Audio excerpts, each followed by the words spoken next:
Do you want to watch me attempt to curl my hair with this thing for the first time? Going on TV tomorrow, doing an organizing segment on Montreal's global morning show.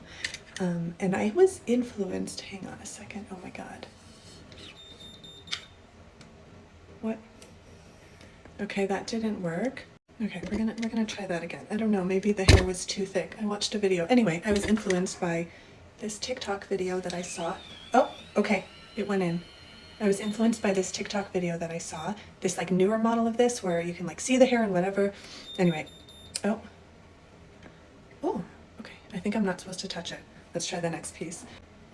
I don't know, why does it do that? Should I let it heat up again? I don't know what's happening. I mentioned to my sister and she was like, you can just use a curling iron. I'm not good with a curling iron. I actually tried to straighten my hair.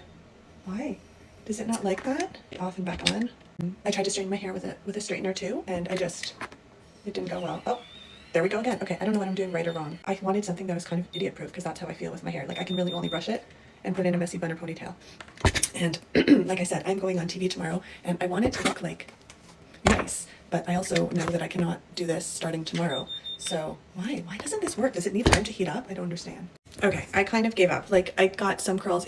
Anyway, I'm glad I tried this out today and not tomorrow. I'm gonna do my normal, like dry my hair and straighten my hair tomorrow. I'm not gonna attempt this. I think I need to get a curling iron and just learn how to do it properly because this I thought it would be idiot proof, but it's not. I would ask for tips, but like I'm just not good at hair, so I don't even think they would help. Anyway, I will post the organizing segment after it airs over here and wish me luck.